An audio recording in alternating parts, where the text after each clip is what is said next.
How are Wow. you doing? You getting over the Um, sicknesses? yeah, we're getting there. We're so very really unwell, especially my son. And so yeah. But yeah, you know, um there's so much about how we choose to engage with the sickness. For a Mm, long time now, I've just perceived any unwellness or injury or those types of things as just opportunities to have conversations with the body. mm. It's an invitation. It's like, oh, okay, what are we upgrading? What are you showing to me? It's fine. That that's wonderful. I as you and I've discussed in conversations past, my senior year in high school, I was diagnosed with some pretty serious health concerns, and I spent the next maybe 7 to 10 years trying to just stay alive. And I always tell people it was the greatest gift that could have been given to me for so many reasons. But in regard to this conversation, whenever I start to get sick, like I welcome it. And I don't see a lot of people doing that. Like when they start to get sick, they get all worried, they get anxious, they get stressed, they have so much to do, they can't slow their life down. Whereas like my life for the last 15 years has been forcibly slowed down, 4 out of the 7, 5 out of the 7 days of the week, because of this illness. And so to some degree, I feel like I've been trained to not go back in time, but to like be human again, where it's just like, no, no, the emails can wait, the phone calls can wait, the to-do lists can wait. I have some deeper purpose here to be sick for, a period of time. So that's Yes. that's And that's really it's exactly what we did first and foremost, especially when my son got sick. I just cancelled all my work and was just by his side and had interesting feverish conversations with him, which is it was a beautiful thing in its own way. But it's also it does bring you into that deep gratitude when they become mm, back to their usual selves, and with your little people how that is too. That as soon as he got back to being his cheeky sassy self, I was very happy. it's almost like that's the second aspect, like this gratitude of being well again. I think when you Yeah. start to emerge out of the sickness, you're reminded what it really means to be well because you've seen the other side. That's a wonderful point. Yes. Yeah. I've been having problems with my knees lately, um, and for a few months, and I dealt with one side and got into a deep conversation around that, and did the work that as it presented itself to heal, these things that were coming to the surface, and I kept feeling like this conversation was coming from the bones. And it was like Mm, reminding me of things I had experienced as a child that had kind of like been in the bones. And so it took quite a while for it to kind of shift its way through to the surface. And that's the thing when you're engaging in these conversations, right? You're not on your timeline. And I feel like with conventional medicine and things, we're always forcing a timeline as well. It's like, we got to fix it now. We got to do the fastest thing. And I'm sure, as you will have experienced through your journey, it has its own trajectory, it has its own timeline. yeah. And best to get on that one. Speaking about forcing a timeline, so it is we have passed into the new year for you Yes, all. Is that true? Yes. that's true. And Yes. Kei te in mihi the te last tauhou, my friend. Happy New Year to you. happy new year to you. It the last time we conversated, you were talking to me about the New Zealand government had determined that they were going to start celebrating the Maori New Year at the end of July, or I'm sorry, at the end of June or early July. And you were saying that they forced it into a timeline, and you were saying it literally is the opposite. That Yeah. image comes back to me as we talk about this stillness in sickness. Yes. So, I mean, as it turns out, they are shifting it ever so slightly each year. So, in our understanding, so our traditional calendar is a maramataka, which is a moon calendar. And yeah, that has quite a different cyclic rotation, obviously. And in terms of how that new year is presented and started, we navigate that by using the constellation Matariki, which is otherwise referred to around the world often as Pleiades. It's seen as it's a range of different stars, anywhere from 7. We celebrate 9, but other places will have more or less. And so, how that's the new year is governed is Matariki, the constellation, will dip down below the horizon line, and there's story and a kōrero that goes with that. That goes along the lines of that's when one of the stars, Pahutakawa, who is aligned and linked to those that we acknowledge that have passed in the last year. So she travels down to the underworld and takes those wairua or souls to the underworld. And then the constellation begins its journey into ascent back up into the sky. And once we can visibly see it with the eye, that's the signal, that's the tohu that the new year has started. So it usually aligns itself with a particular moon phase. And what they've kind of gone about and done is said, well, to try and keep it in the range of when we think the constellation might appear, which is the little problematic bit, I feel. I was writing about this earlier in the week, little reflections after this new year, is that what's problematic, yes, is the timeline. You can't force a naturally evolving, occurring timeline. Have you got a hotline to Matariki and you're going to say to her, can you please come up at this day because this is when we have the holiday? I'm like, no. So at this point, we're just having a little chuckle and everyone's getting their holiday, which is, it's beautiful, and it's beautiful to have that formal kind of acknowledgement for an Indigenous practice and knowledge system, and that it's being so widely embraced, because it's not something that we have had. So I think we're only in the 3rd year of having that formal holiday and acknowledgement. So, Wow. but yes, you can't force Mother Nature and her children into timelines. Right. No. No. I don't know. I think the idea of a timeline today just feels so personal because so much that we are surrounded by is that we are on a timeline, not necessarily one of our own making, although maybe it is. But this timeline that we're on, we have 60 harvests left. I was reading a piece on solar energy today and how the Britain countryside is starting to question how to become net zero in their energy creation and use. That is to say that they can create as much energy as they do use. And the cities in Britain are looking to the countryside in Britain, trying to figure out where to place solar farms.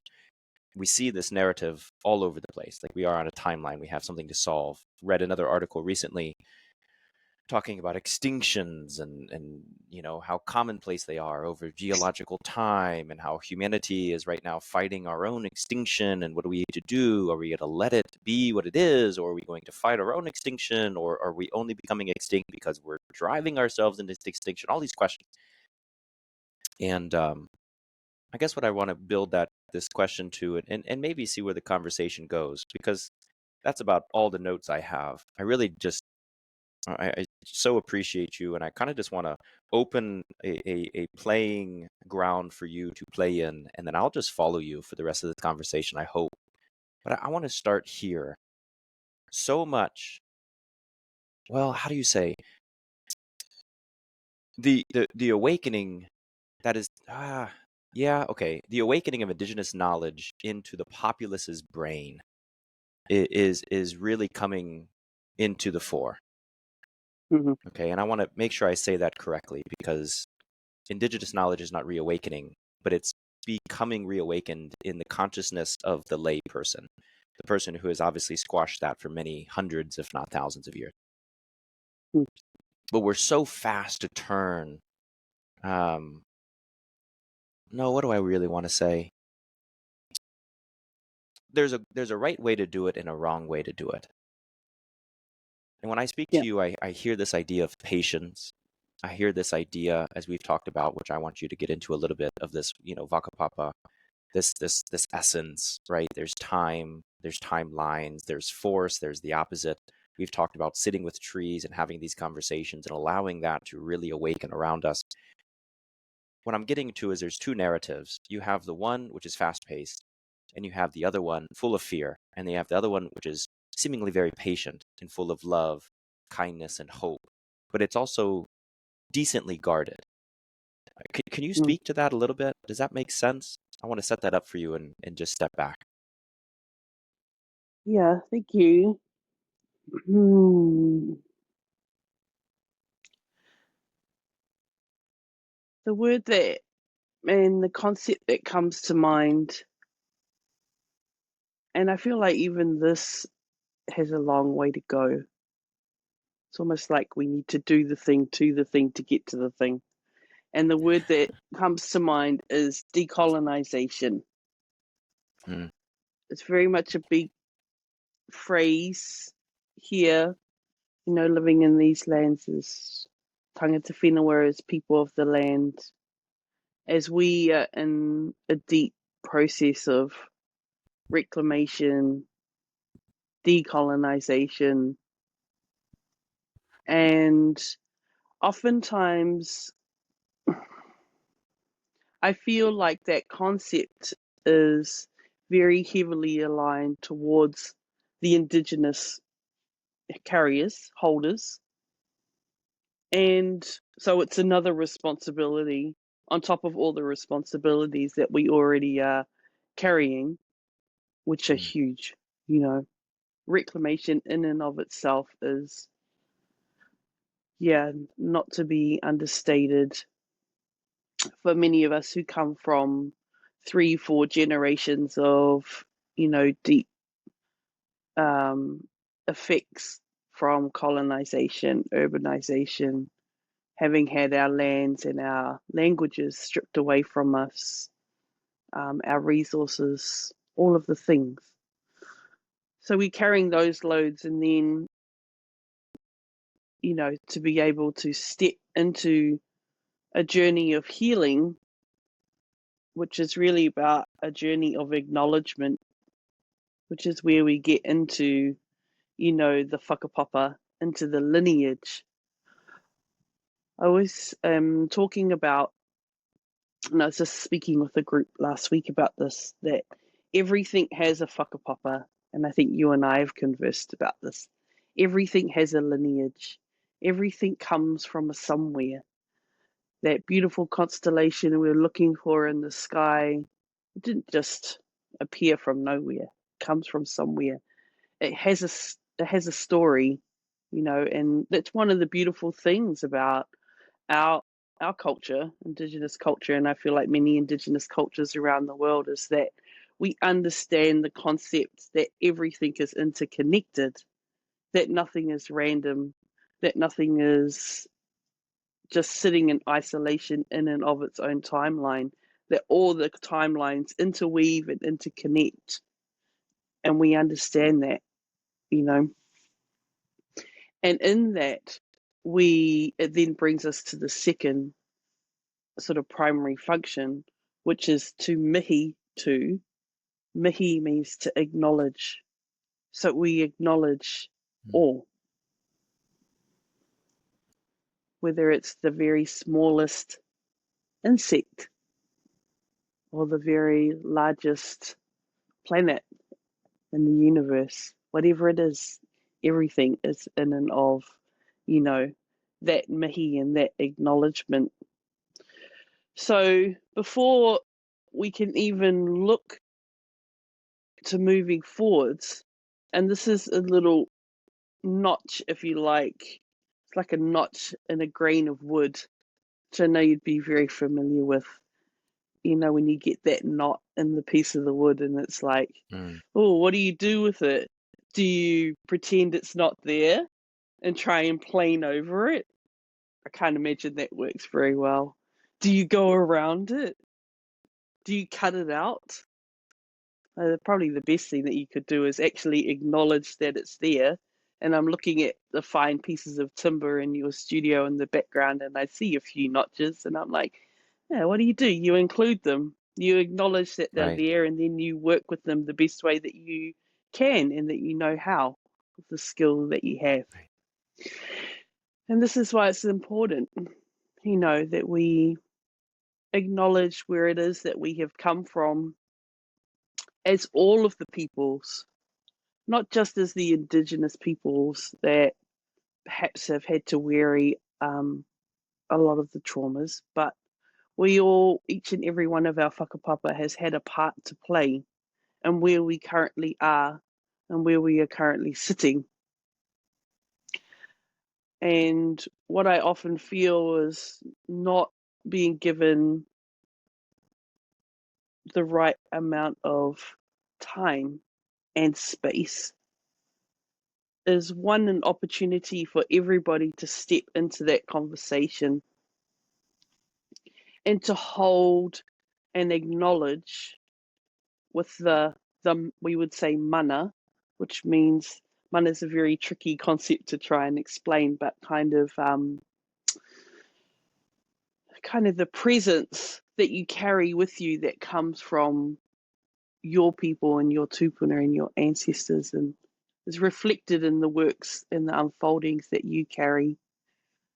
But if we can all stand in the circle with the mana that we have and be able to truly look at one another in the eye and acknowledge what all of our people have done or not done, then that at least creates an atia or a space for us to be able to engage in conversations from a place of not conflict, because I feel that the energy of conflict has been deeply embedded as well, and that's not necessarily the energy that we need to take into conversations for our future.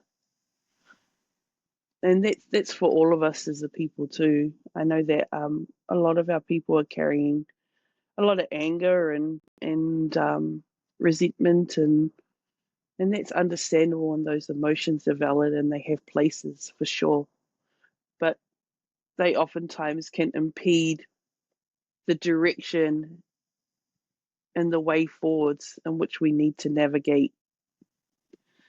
And I guess my invitation and invocation, whenever we are looking to, you know, open in such a beautiful and public and all inviting way, when we're inviting the entire populace of our country to mihi to and acknowledge this amazing phenomenon that happens every single year. That is such a huge moment for us as Indigenous people to be able to reclaim for ourselves, and then almost too much, too fast, too soon, before so many of us had even had an opportunity to reclaim it for ourselves. It's now being claimed by everybody. And the conversations and the circles I feel that were invoked in order to make that happen, perhaps that timeline was forced a little too much. And we landed ourselves now in a place where, yes, it's beautiful. We love the holiday. We love that this is being shared and welcomed into places and spaces. But I really feel that we may end up going backwards before we come forwards, because yes, the energy and the conversations that have been had in order for these things to take place may have been forced and happened a little too fast. And there are some things that I feel myself and others too, we perhaps concerned about in terms of what does that do to, the timelines, the timeline's really, it's super interesting. So here we are. We've had this holiday put in place. It's in and around the season of when we perhaps might see beautiful matariki appear in our skies. But it is forcing and kind of institutionalizing and fixing a naturally occurring phenomenon to be acknowledged. So the mihi is going out to matariki. She may not even be in the sky, but people are celebrating it. And so we need to pause for a minute and ask ourselves, is this a problem? And I guess the academics may look at it and say, it's fine. Like, we're in the season. And we're like, I don't know that we've really thought about the true ramifications of this. So I'll give you an example. Something that we have been, and you know, because you're so deeply connected to Pūtaiao, which is what we refer to as the natural world. This season, I was going out each morning, end of June, out on one of my morning walks, and I see this explosion of bright yellow flowers catches my eye. And I stopped and I turned and looked, and I was just bug-eyed, because the reason being that this particularly beautiful flower that had caught my attention is a flower we refer to, or tree we refer to as kōwhai. Now the kōwhai goes into flower in spring, in September. And in our understanding, we say that when the kōwhai flowers, this is the signal that you go to plant your kumara, which is our traditional, sweet potato. It's our one of our most sacred foods. So here we are in June, 3 months early, and the kōwhai's flowering. And I thought, well, maybe it's just an anomaly. Like, I haven't lived in this area before, so maybe it's just something unusual. Maybe it's a one-off. No. So over the last few weeks, I've been observing, and then I've been getting others on board.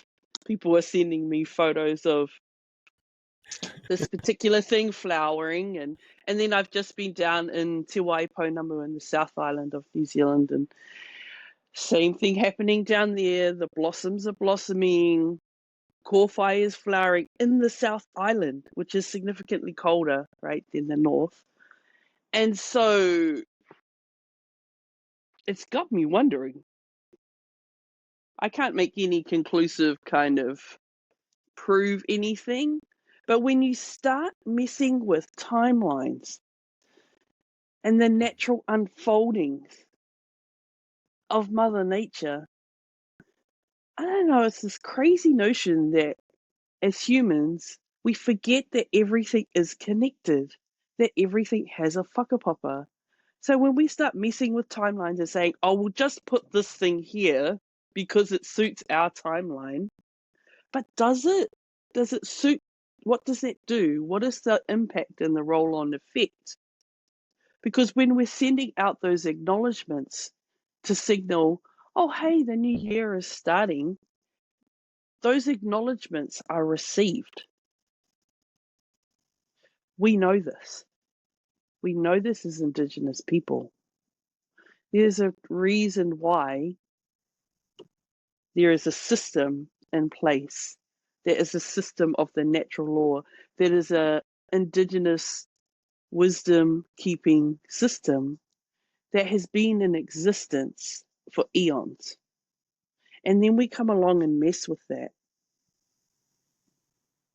and we think that it's not going to have an effect.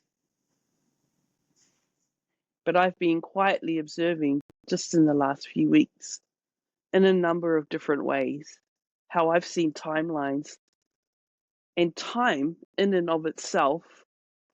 It's like time has sped up, time has slowed down. And I'm in deep observation at the moment and deep listening. And then, yeah, what do we do about it? Right. Right. Yeah, this modern industrial you were mentioning earlier about like institutionalizing or industrializing this source, this life, like it's not working. But that worldview that comes with it, is screaming, we have to act. We have things to do, right? Even if that's to decolonize. Like we have to do this now. We have to go. We have to move fast. Maybe with good intention, maybe not.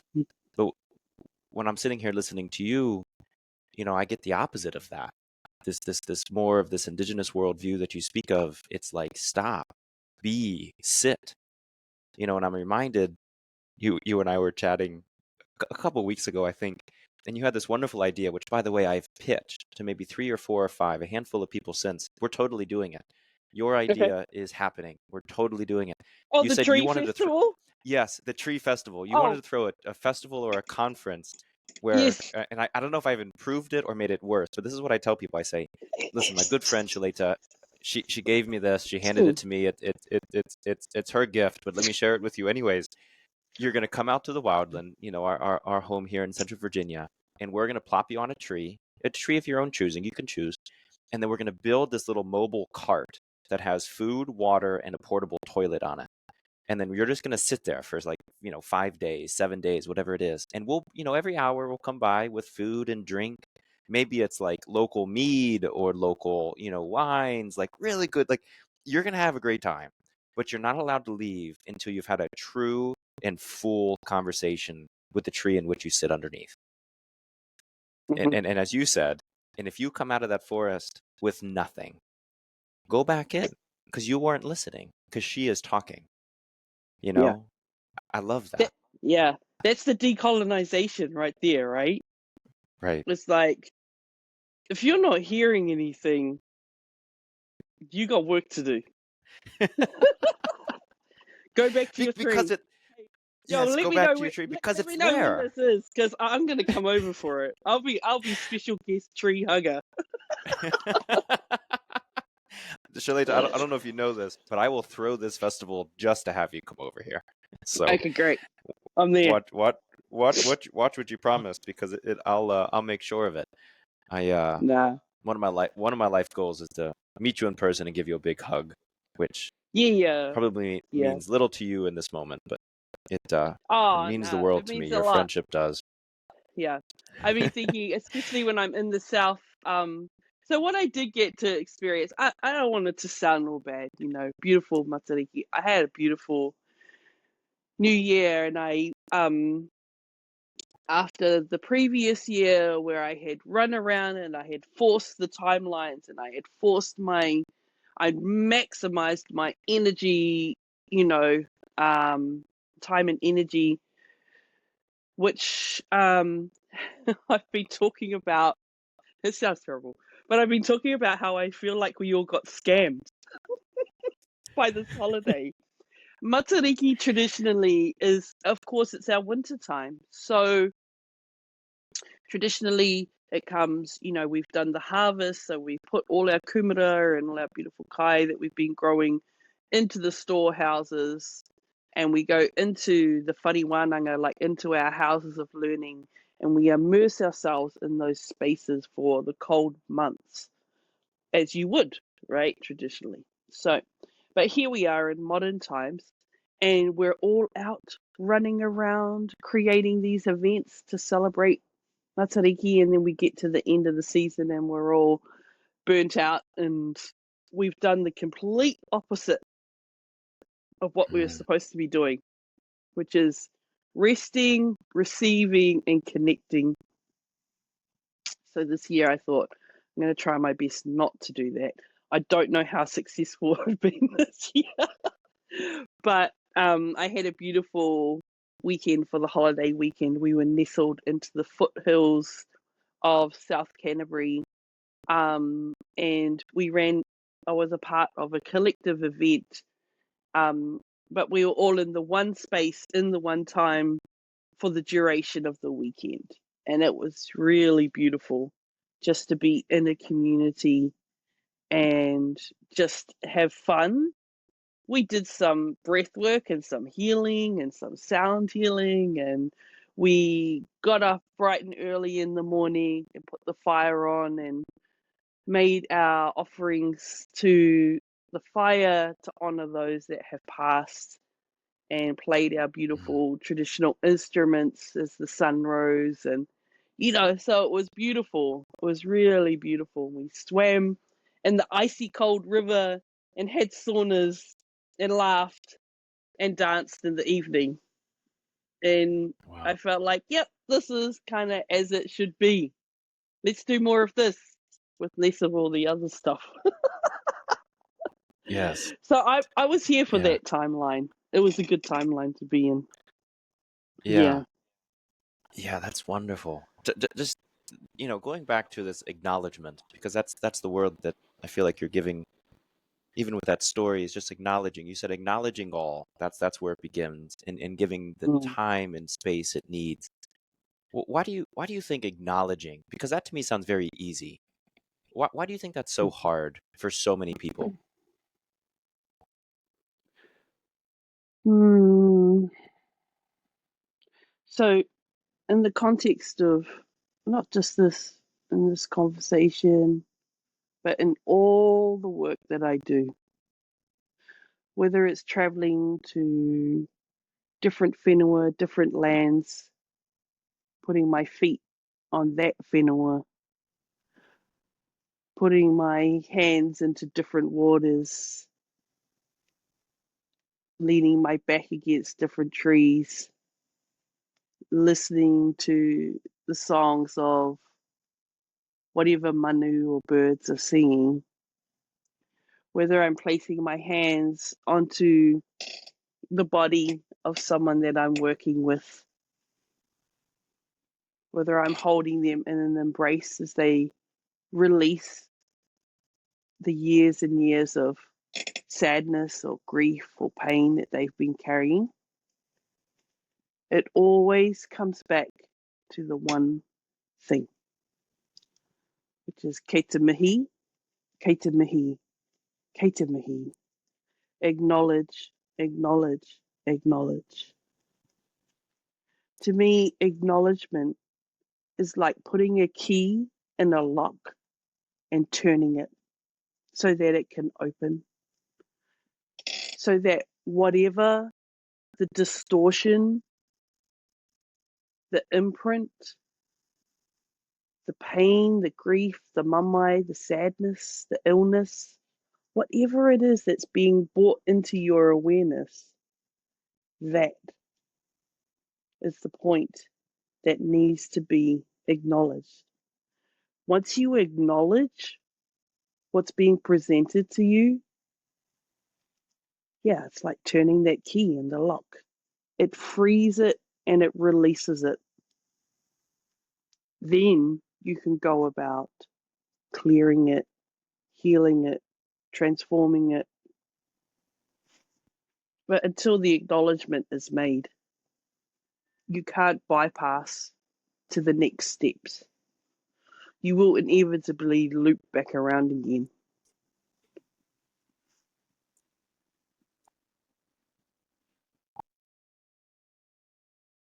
And no matter what plane of existence or dimension or etheric state we're being made aware of, it's always the same.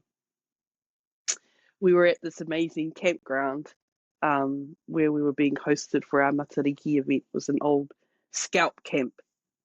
And we were staying in these bunk rooms, old school style. It was fun. So there's me and my son, and my bro was in one of the bunks. And then another whānau family that we're very close to. So it's the mum and dad and the two girls. And so we're all bunking in this room together. It was epic. Anyway, one afternoon, the kids come running, screaming out of the room. And I'm like, are you guys all right? What's going on? And the kids are like, there's a ghost in the room. And, you know, I deal a lot with the unseen realm. It's a gift of mine. And so I was like, oh, yeah, okay. I said, oh, okay, and what's this ghost up to? So the kids proceed to tell me this story about how this sock had been thrown through the wall and nobody had thrown it. It just appeared in the room. And I was like, ah. I said, okay, then, okay. I said, well, you know, I guess the standard type of answer a parent might give would be, oh, don't be silly, like there's nothing like that in there. But not me. I saw this as a creative opportunity to, these are all homeschooling kids as well. So I was like, okay, let's do a little lesson here in what do we do if we feel like we've encountered a ghost or a spirit. So I set about teaching them, you know, what I would do in my practice. And spirits, or wairua as we like to refer to them, they're the same. Usually, I said, usually all they really want is acknowledgement. They're not here to harm you. They, you know, oftentimes they're here because maybe they've been here a really long time and no one's ever acknowledged that they're here. So maybe we should just do that. So the kids loved this idea. So they set about having chats with the ghost. And then they were all good. Right. But just a funny little story that comes to mind, because that's the thing, you know, like it doesn't matter whether we talking about something tangible and physical and that we can see, or whether we are speaking to a kaitiaki, a guardian of the forest that maybe we can see and perceive and feel because we have a innate gifting, or, you know, when we're sitting about talking with those, connecting with those trees at our upcoming festival, what are you going to do? What's the first thing you're going to do when you sit with that tree? What are you going to do? Do you even understand what the tikanga, what the protocol potentially could be when you sit with that tree? I bet if you acknowledge it, you're going to have better conversations with it. Hey. Yeah. So for me, yeah, acknowledgement, because acknowledgement is, you know, it's it's interwoven. It's inextricably linked to whakapapa. That's what whakapapa is about. It's about acknowledging the lineage. Where does that thing come from? Whether it's a person, whether it's a tree. You know, that tree was a seed once. Before it was a seed, where was it? Somewhere. It's interesting, this idea of whakapapa and lineage and acknowledgement, it all being one for people who have lost that. I could see why acknowledgement, you know, they've lost their lineage. Like I'm thinking about myself. I'm studying the Old Irish language in an attempt to connect to some of my ancestors, and it's a meager, almost laughable attempt for so many reasons.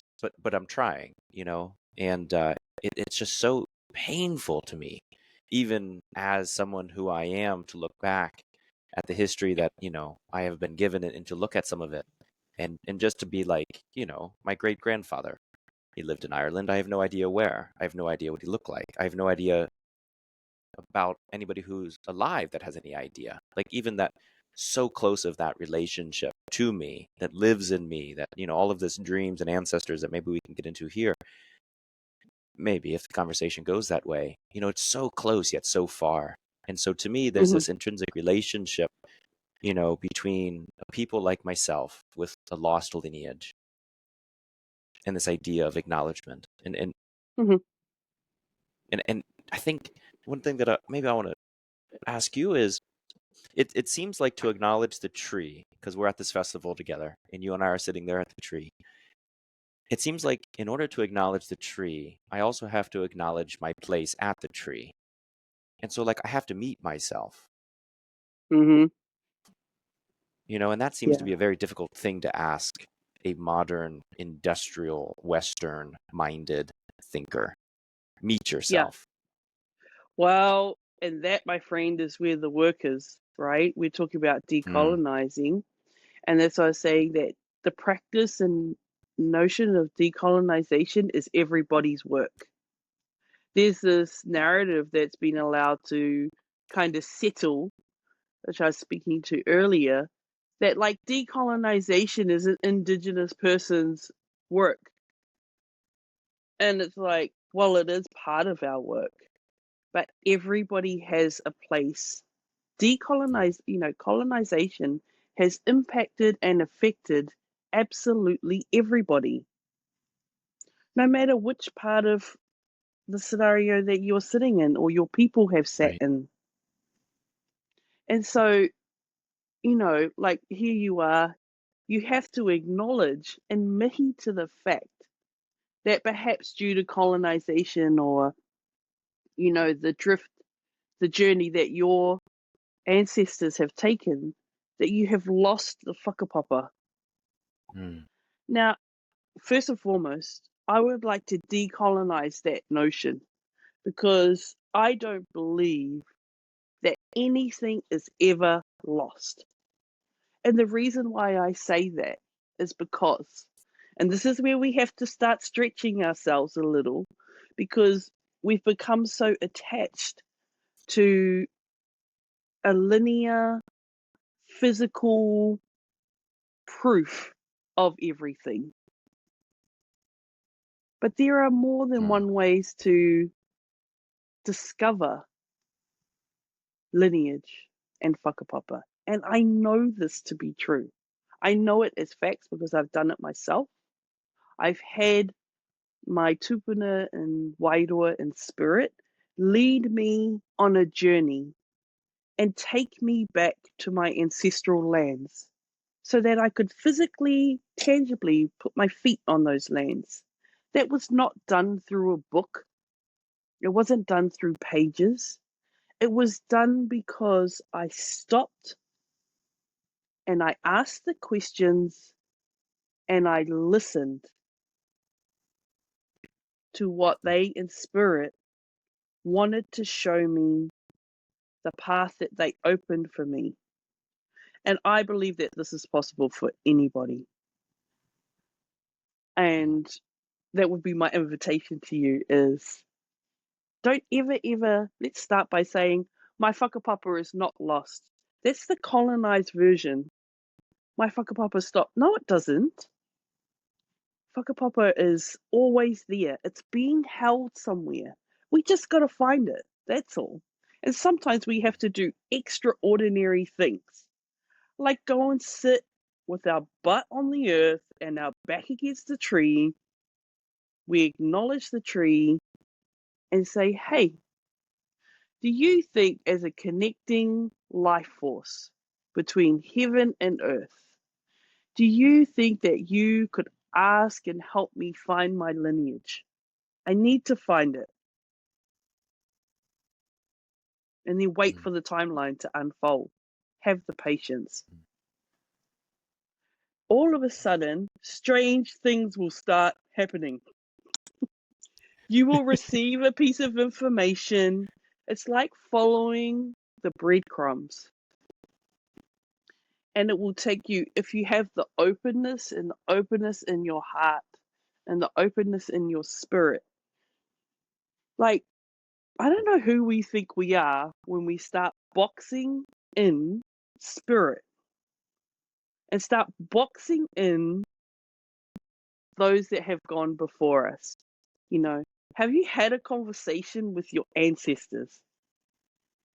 Have you invoked them and said, can you please come and show me where we are from? I'm trying to find out. And wait and watch what happens.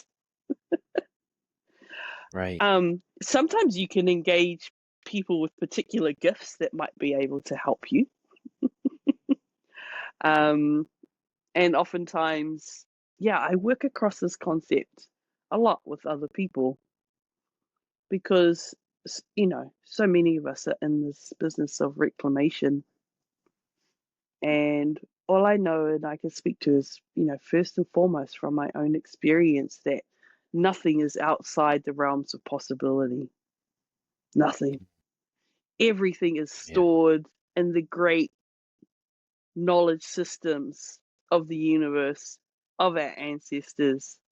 We just got to engage with them and have an openness, and they can take us on Yeah. a journey. Because they understand the thing with the other realms, with spirit, is that it has no concept of time and space. This is why they laugh at us. That's why a tree would laugh at us, is because, I mean, Daniel, part of my work is rongoa Māori, which is the beautiful practice of native plant medicine from these lands. And so I have many, many, many conversations with trees. And that is not unusual for me. That is my life. I'm blessed that I have those conversations and that I have that open dialogue. And I always remember this beautiful conversation or kōrero that opened up years ago. I decided I'd move back down to the South Island and I was looking for a place for me and my son to live. And I'd seen this little tiny 2-bedroom cottage out in the rural area. So I got in our little car and we're driving out to see this place. And I was coming around the bend of this lake. And it was an area that I used to go to with my parents as a child, and that was all good.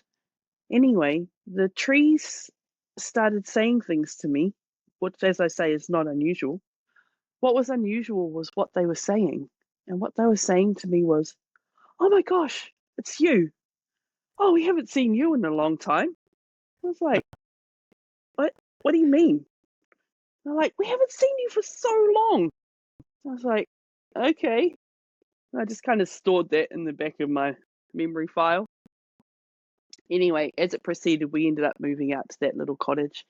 And I started my first business there, creating rongoa Māori products. So I went to the Ngāhere, went into the forest and connected with all the different rako and trees in the area and opened those conversations and said, look, I really want to create some beautiful products for healing people. And of course they're keen because plants just love to help us any chance they can get, as long as we're acknowledging them in the right ways, right? So they were all good. Anyway, I kept having this conversation come up from them, which is, wow, we haven't seen you for ages.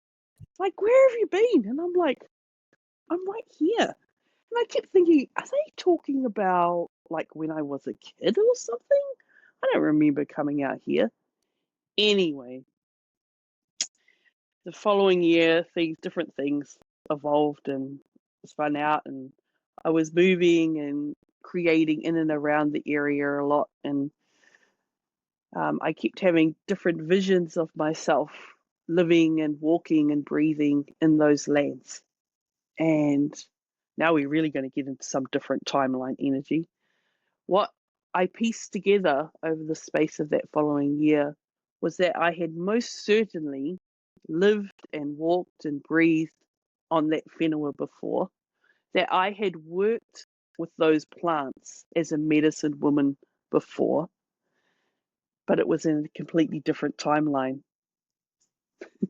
So it was in a past life where I had walked on those lands, I had worked with those plants, the plants that had been saying to me and had recognized and acknowledged straight away, hey, we know you.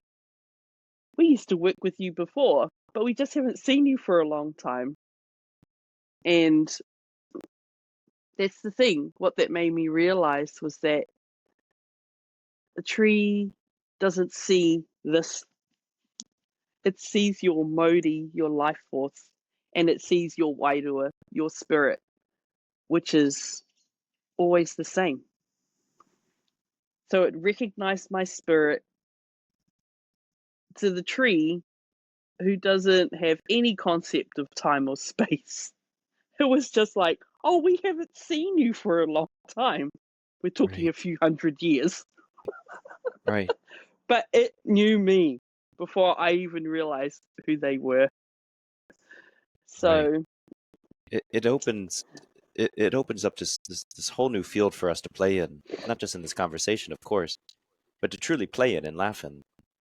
yeah. So much of this modern narrative, and maybe I speak about this narrative too much. It's just everyone I'm surrounded by is consumed by the narrative, and so it's hard for me, even if I don't want to be consumed, to not be consumed. It just seems like it's the omnipresent story of our age. And to some degree, it's very materialistic. We have energy needs, we need to create energy. We have medicine needs, we need to create medicine. And again, that might be a fine thing, like the medicine you were creating from the plants in the forest. The end result, the outcome might be a very fine and wonderful and loving and kind thing. But what you're getting at, or at least what I'm understanding from your words, is if the tree is only seeing this life force, this spirit, then maybe the first act of decolonization, using your words here, maybe that first act, this acknowledgement, is really to let the materialistic world not go, because you're clothed, I'm clothed, you have headphones on, I have these are materials. Not to let it go as to shun these things, but rather to turn inward and understand what the true life force and what our true spirit is. Not necessarily only in the now, as you've spoken so well to, but also in the past. How did our ancestors, interpret that? How did our ancestors and help us understand that for today? This non-linear, non-historical, calendar-based understanding of life force, spirit, time, and place, and how they come together. So it's a deep turning inward that is needed. Because to me, and I don't want to make it sound like I haven't fallen into this mistake, because I guarantee you I have. But so much of the work around decolonization, especially here in first world type countries, Western countries, and I say both of these things with air quotes, of course, so much of the work of decolonization is, I see so many people who own land acknowledging the indigenous peoples who were there on that land previous to them. And I'm not bashing that in any way. Our local indigenous people, indigenous nations of the Saponi, the Okinichi, the Siouan, the Saponi, the Okinichi, and the Monacan, they have asked us to do these things. And I think, people ask us all the time why we do land acknowledgements publicly. And it's like, well, they asked us to. It seems like a fine way to love, to just, to honor that ask. I mean, first and foremost, to me, that's unbelievably plain and simple. But so much of us stop there. Decolonization is something for us to do. What I'm listening to you is decolonization begins with being, sitting, acknowledging, reconnecting with your own life force and spirit. Yeah. And for it to be, yeah. I mean, this is another conversation, and it's definitely something that's been sitting in my field for a little bit, which is because we have similarly, I can't speak to because I don't know extensively enough, but I would say we have a fairly solid, grounded practice in terms of mainstream here, in terms of allowing and weaving Indigenous practice into, lots of different fields.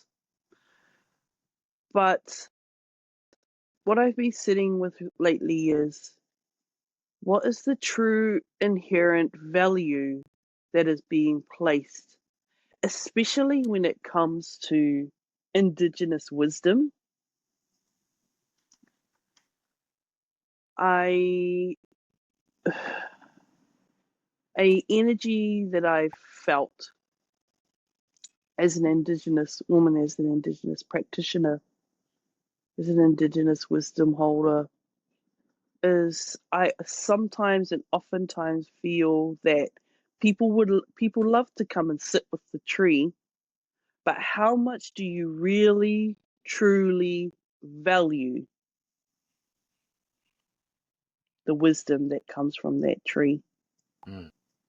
Because for me, it feels like the reciprocity and the balance in the nature of that exchange is still out.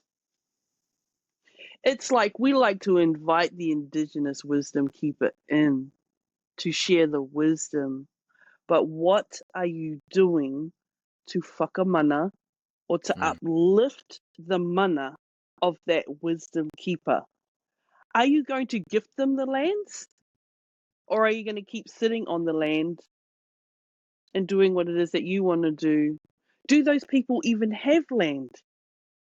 And you know, as someone who sits here that has had the land from both sides of her family taken in different ways, so now my inheritance and my legacy has been that I sit here with no land.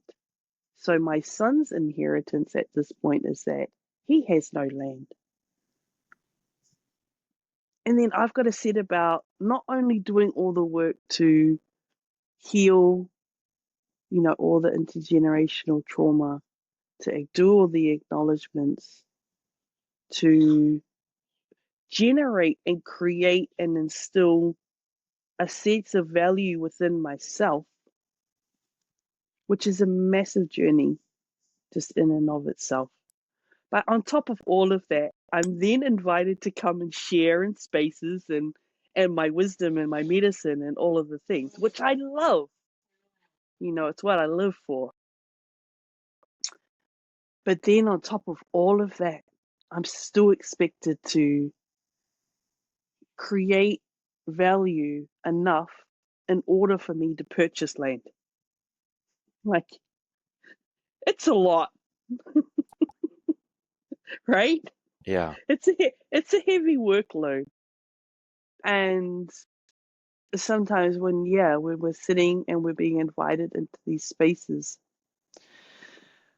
I question, you know, are we just being called in and asked to be here to like tick a box Mm. because it looks good, because it looks like you're making the acknowledgement, and you are, and that's beautiful, but is that enough? Mm. Can you do more? And if so, what can you do? Right. You know, what greater value can you offer to those Indigenous people? And I feel like that's a big piece of work right there. Because again, it's forcing us into that, or it's inviting us into those acknowledgements, right? It's inviting us into conversations like, yeah, hey, you do realize that you have that home and you have that land because potentially your ancestors leveraged off what happened to my ancestors. And that is a deeply uncomfortable conversation to have. Right. But we can have it if we have the openness and the heart to be able to just sit with one another and say, it's okay. It's not your fault. It's not my fault. We just have to acknowledge that it's happened. Mm. Let's go sit next to the tree together. Yes. Yes. Yeah. That acknowledgement. It the I can't speak to this well, but maybe to show the universality of what you're saying, not that it's needed. Of course, what you're saying is so bloody true, but our own local Indigenous people whose land, past, present, and future, we live on, in 2018, they were acknowledged by the state of Virginia as an Indigenous nation. 2018, which is a whole other conversation, an unbelievably painful conversation.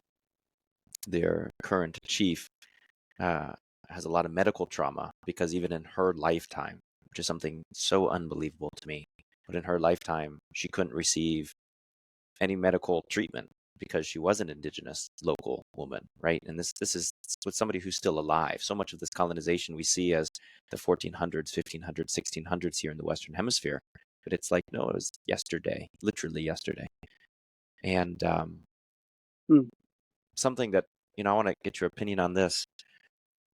I think there's a lot, like, what you're saying is true in the sense that acknowledge, but also let's have this conversation. Like, I got chills when you were speaking. It's so, I don't know. It's what's needed, I think. But at the same time, to force the indigenous peoples to need something, to me, seems to be back to the very early conversation you and I are having about sickness, about the New Year holiday, in your land.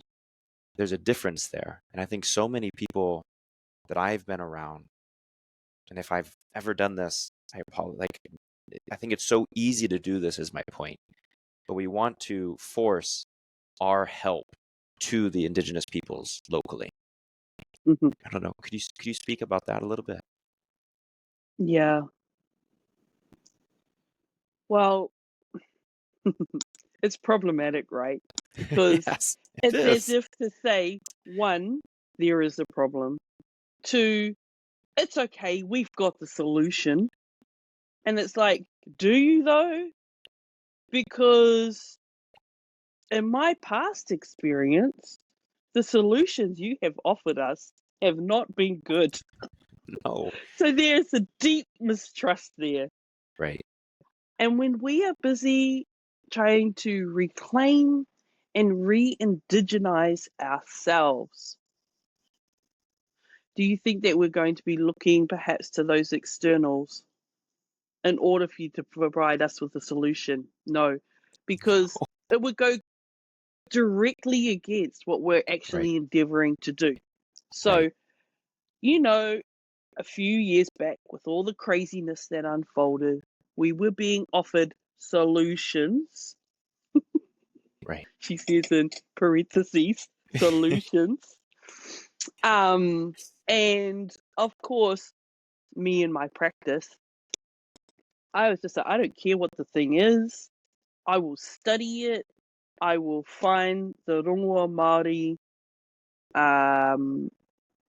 solution for that. So I did. I studied it in all the ways that I knew how.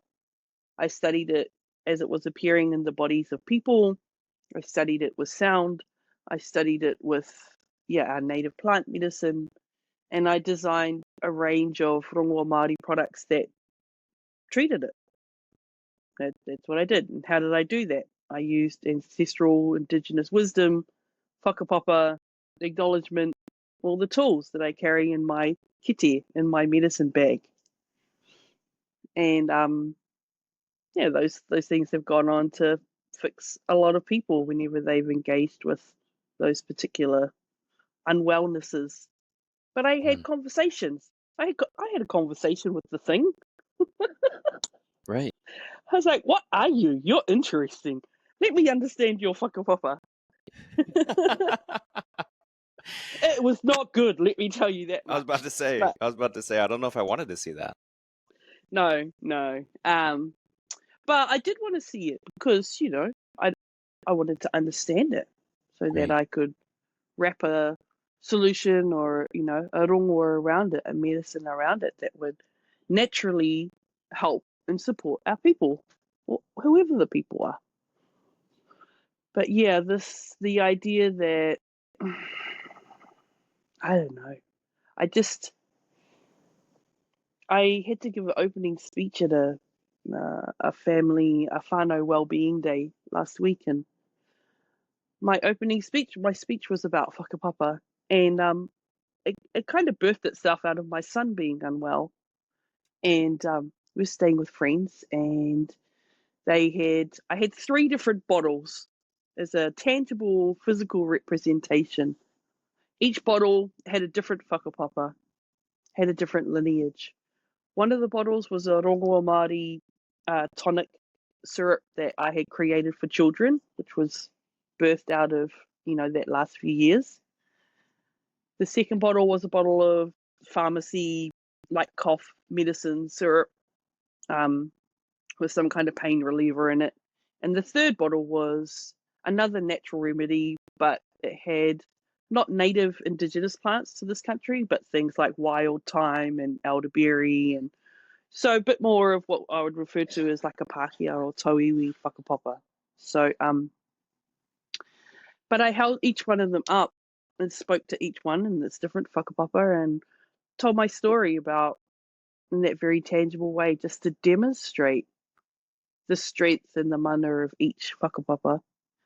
And I shared that with no judgment towards, because what I was pointing to is that we all get to make choices. We all get to choose, oftentimes, what externally we place internally within ourselves. So, as my son became unwell, I thought, oh, okay, I'll give him the pharmacy medicine because that was for fevers and which is kind of like a bit weird because it actually went against my better judgment. But anyway, I said, oh, I'll try him on some of this. So he had a dose of that. It didn't do anything. He just kept continuing to fever and we were going into the evening. So I gave him 2 doses of the rongoa Māori syrup that I had created. And by the morning, his fever had broken and he was sort of coming back into himself. So I gave him a 3rd dose in the morning. And then he sort of started to come right later in the day. So that was the whakapapa. That was the bottle, the elixir, the syrup. That was the medicine that worked for him. Now, there's a few different reasons why I believe that is. One is that he's grown up with that whakapapa. He was consuming rongoa Māori when he was in my belly. I was drinking tonics and teas, and so he's literally had it since before he was even born. In terms of its whakapapa, the trees, I mean, this is a medicine that literally comes from the earth that he is born from, the earth that his placenta lives in, the earth that he will one day return to. It comes from his great mother. Do I think that beautiful rako, that tree, those trees that have grown, that have been harvested and karakiaed and prayed over by his mother and created and birthed into this beautiful syrup with all the beautiful honey from the natural environment, from the elderberries and the lemons and all of the things that are in this beautiful syrup that's lovingly given to him by his mother. Do you think that whakapapa just might resonate better for him than the whakapapa of something that comes from a chemist lab? I don't even know what Right. that would be. But the beautiful thing, here's what's inherently really important when it comes to whakapapa, is that it's about connection and intention. When we create rongoa Māori, we take ourselves to the ngāhere, to the forest.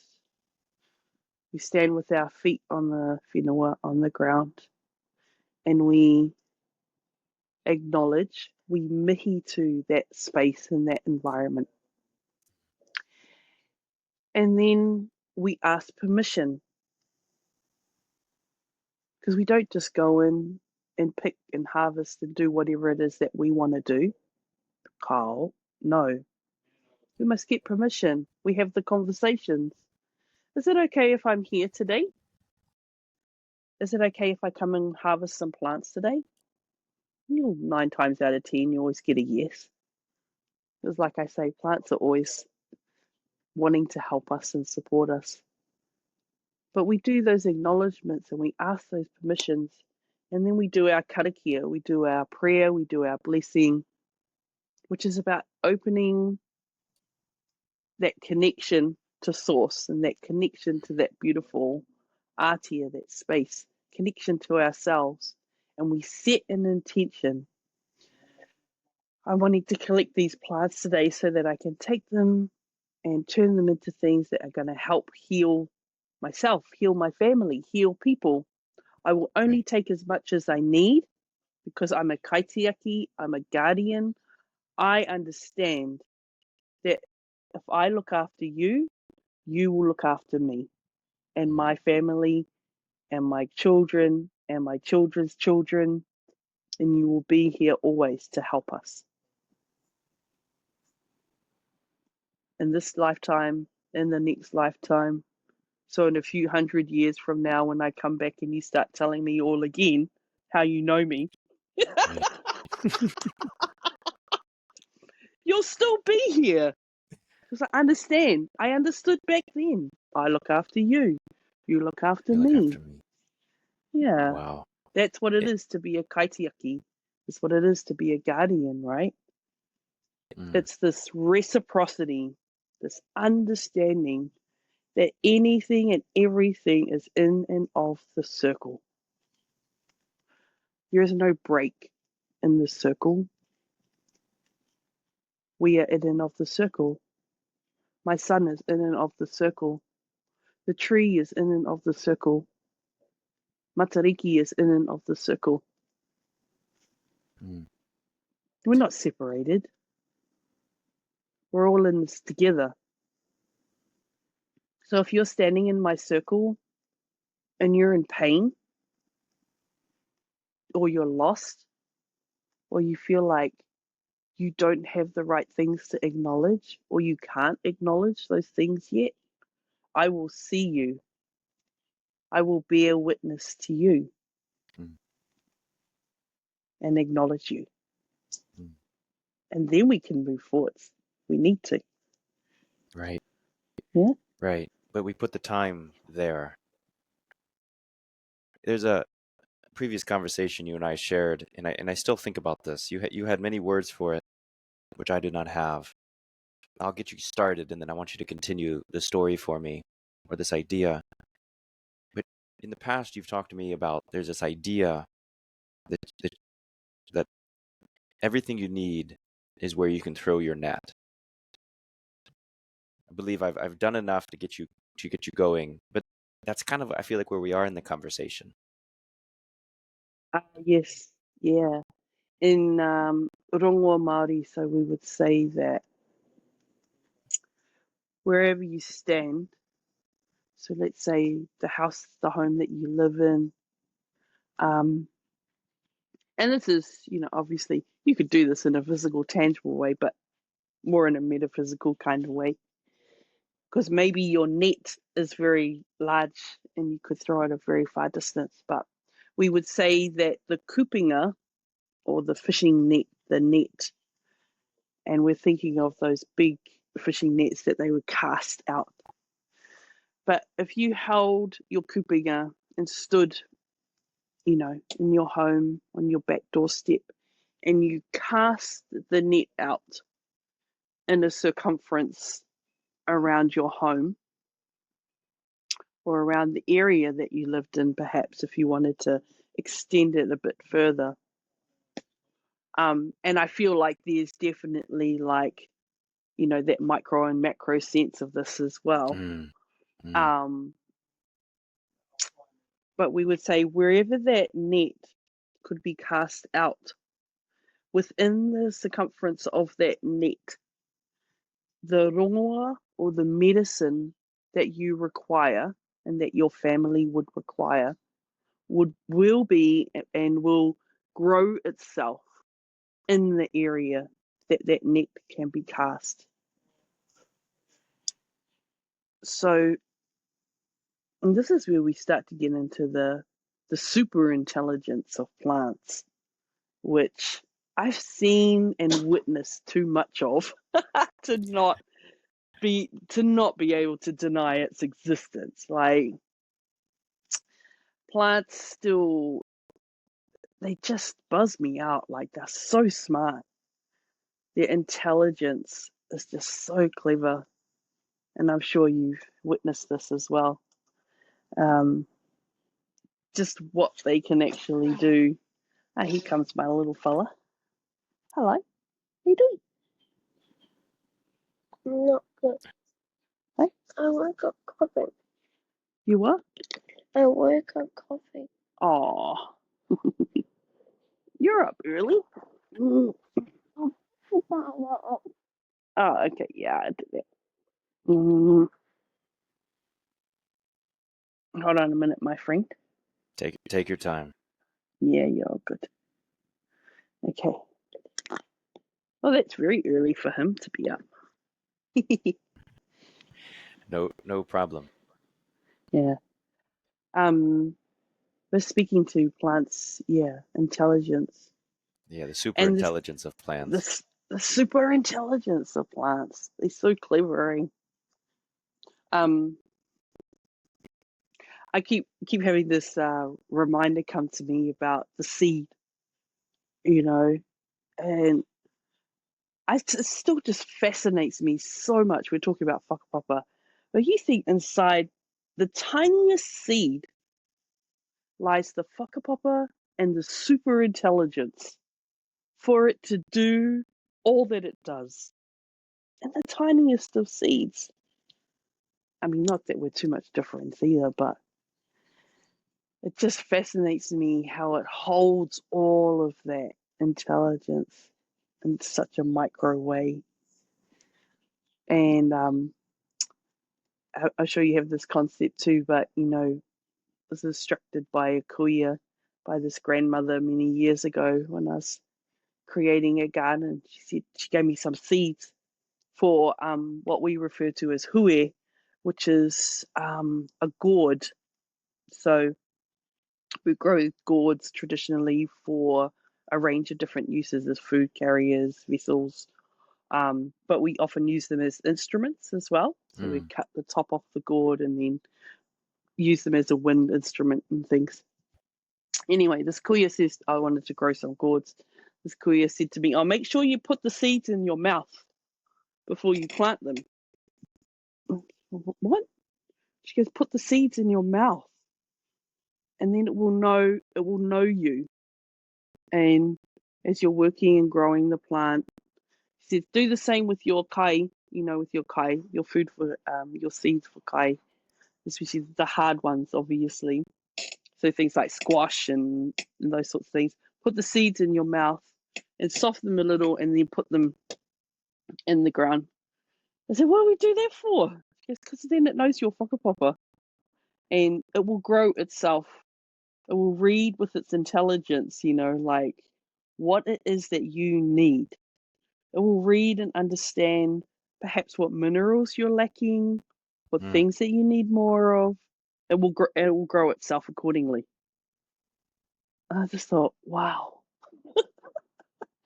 And I'm sure this is partly the reason why when we grow our own kai, it's just so much better because Right. we've nurtured it and we're so connected to it, with our own whakapapa. But to go back to this notion of the casting of the net, it's similarly, if we place out part of our DNA, our hair, our nails, place them into the whenua can read what that is. And then what happens in that brilliant network that plants have. I love how science is just connected and gone, oh, plants are connected to one another. They communicate with one another through their root systems. Really? Wow. Like, wow. Good one.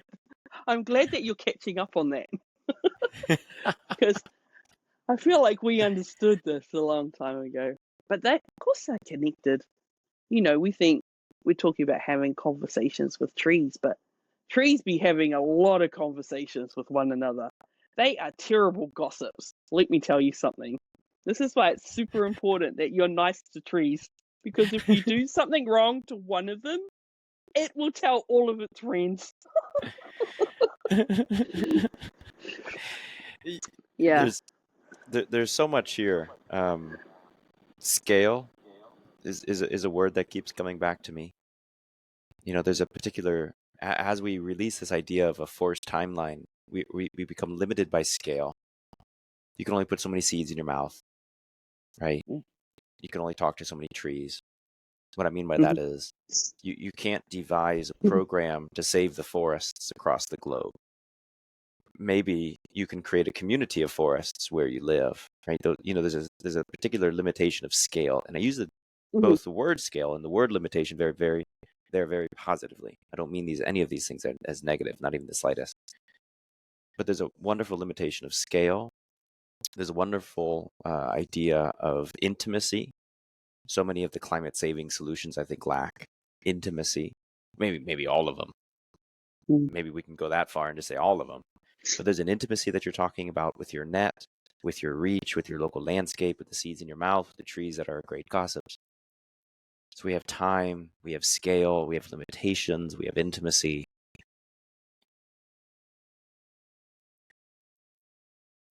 Acknowledgement, soul work. You're speaking about that seed, how everything is contained within there. You made the comment earlier, and this thought just reemerged within me. Both of these thoughts are yours. But you were saying how the tree sees your life source and your spirit. I wonder how much of this intelligence is just that. Maybe I don't wonder.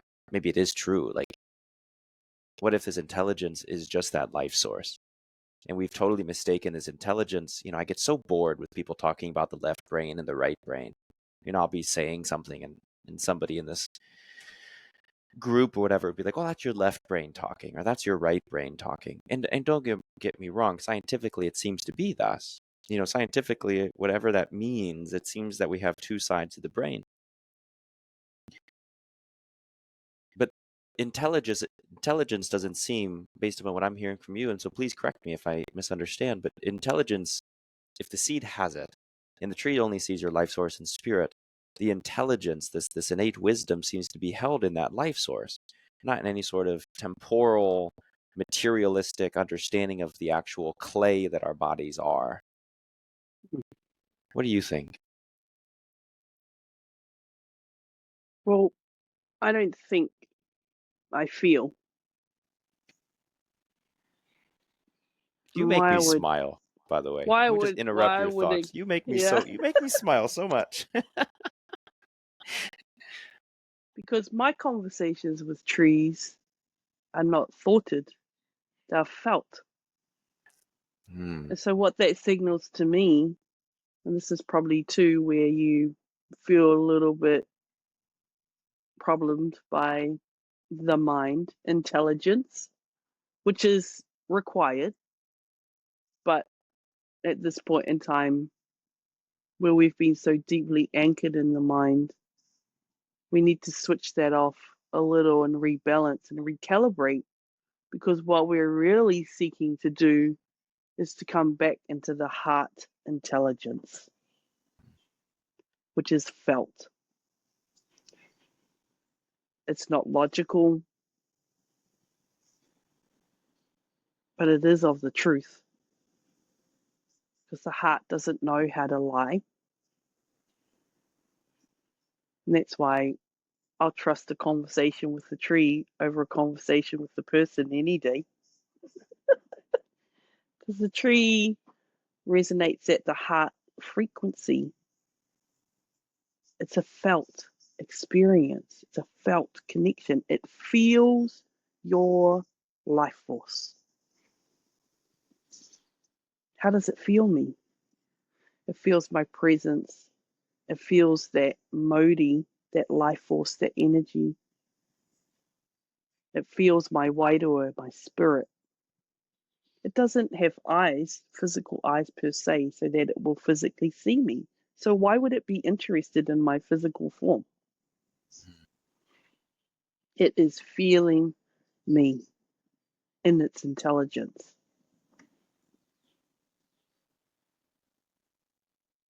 That's the difference.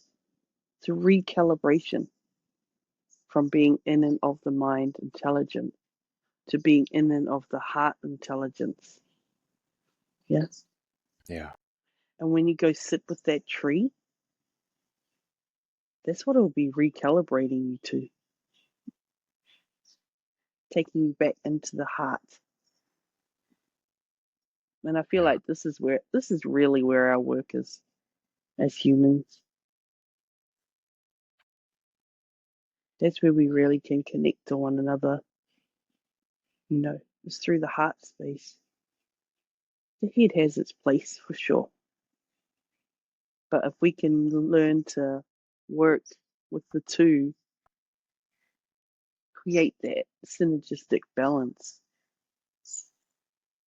It's like you're speaking to when you sit with the Indigenous. We're like trying to place a solution. It's a solution from the mind. Is it a solution from the heart?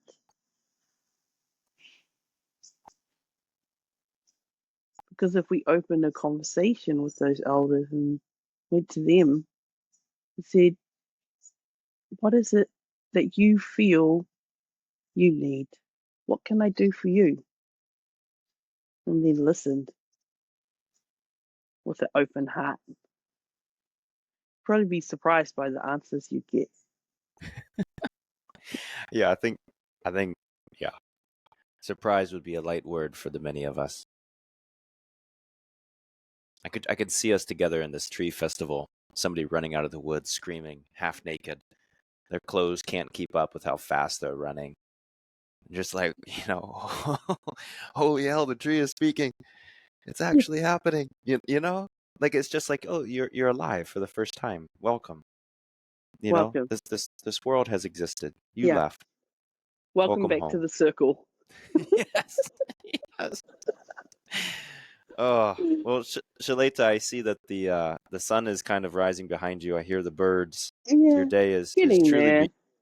beginning. I think we could talk, and I say this so often, and I mean it every time. But like the main reason I have this podcast, it's so interesting. I just want to have an excuse to have these deeper conversations. And you and I have not needed this excuse. We've had unbelievable conversations in the past, at least. They've been world-changing for me. And I'm so privileged and honored and blessed to have you with us today.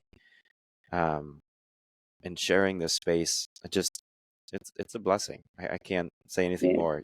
Your unbelievable wisdom, but then like, gosh, like the lightheartedness of it all. I don't know if you feel like you're a lighthearted individual or a well-hearted individual, but oh my gosh, your laugh lifts me up, and I'm so thankful. Thank you, my friend. I feel if you've had to carry a lot of heavy burdens in your life and you set your mind and heart and presence on healing what needs to be healed, you find humor in it. Because gosh darn, you just have to find the things that are going to lift your spirit, at times. And you find the people that lift your spirit too. And this is why it's so important, that we set about decolonizing the circle to find our way back to it. And as I say, everybody is welcome in the circle. Everybody is in and of the circle.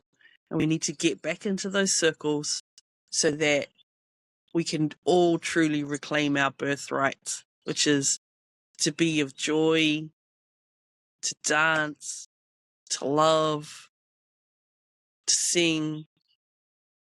This is what it truly is, to be in those places of common unity, community. And that's what was so beautiful with my beautiful Matariki weekend that I had, was that I got to experience all of those things. I sat with the trees, I swam in the waters. Yeah, I danced, I shared kai. We laughed and we laughed and we laughed. It was fun. Yeah. Yeah. And that's what it is, to be here and be human. This lifetime, as we know, is so brief.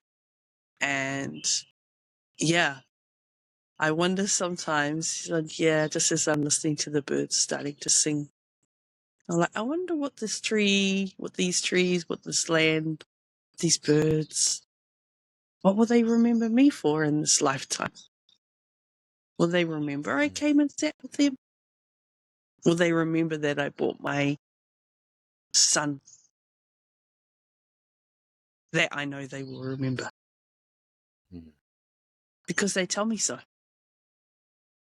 The greatest gift you can ever bring the elders in whatever way, shape, or form that they appear to you is bring them the children, bring them the future generation, bring their laughter, bring their joy, bring their happiness. That is their dream realized. Wow. Wow. We're trying to think our way into so many solutions. And the image that you've given us is paralyzing, almost in its simplicity. But I don't know. I don't know how the listeners here are feeling, but I'm looking outside. We still got the remainder of our day left, the afternoon. And I just want to take the kids out into the woods. I'll be honest. Yeah. Yeah. So, That's what I'll be doing today. I'm gonna sure. head to the beach with my son, even though it's not the warmest. We'll probably dive in the water. Who cares? Who cares? I love it. Yeah. I love it. Chelita, how I don't want to assume that you want people to find you, but how if people were interested in this conversation and learning more about your work or your medicine or your time, how can people find you? I have my own website. You can find me on chelitazainey.com. Similarly, I mostly share through Instagram. It's my kind of chosen preferred platform. Yeah, I'm always weaving in and around this beautiful whenua, this country, but I'm hoping and planning to come over to Turtle Island sooner rather than later, for sure, for Yes, tree festivals and other things. I was about to say. So let's just get this planning. Yeah, let's do it. You tell me what the best time of year is. Oh, I have a number of different beautiful people over in those lands that have been waiting for us to journey over. So yeah, we're deeply enmeshed in travel mode at the moment, as you know, my son and I. So yeah, I'm looking right. forward to it. I know when that particular timeline opens, it's going to be It'll be right. extraordinary. I can't wait to bring gifts from this land to yours and to carry the waters. It's a Waitaha. Part of my lineage is to Waitaha, the water carriers. So I will be bringing the many waters that I gathered over many, many years and sharing those with the waters in your lands. So I'm really looking forward to that. I welcome it. I don't know why, I've just got this little story that popped into my head. Please. And I was sharing this with a friend the other day. And this just blew my mind when I heard about this. And I guess this is speaking to the potential of whakapapa. Mm. So, however many years ago it was, there was a Māori man and he travelled over to Canada. And somewhere over in those lands, he was gifted some salmon eggs, which he snuck back into the country. He snuck them back into New Zealand. And he put them into their ancestral waters, into the rivers. And these salmon began to spawn and breed, and they populated themselves in the rivers. And this is down in the South Island in Canterbury, where I just recently was. And this beautiful salmon population grew. And then in the meantime, what happened over in Canada is that the salmon population over there decreased, began to depopulate itself. And the Indigenous elders from those lands obviously were concerned. And they somehow heard about how there was the salmon population in New Zealand. So those elders travelled recently to Aotearoa, to New Zealand. They spent a week or so with the hapu, the sub-tribe that is the guardians, the kaitiaki of the salmon population. They gifted back to the Canadian elders some of the eggs from the salmon, and they have taken those eggs back to Canada to repopulate their salmon population, which was indigenous to them first. But how, and this is what I like to refer to as divine choreography.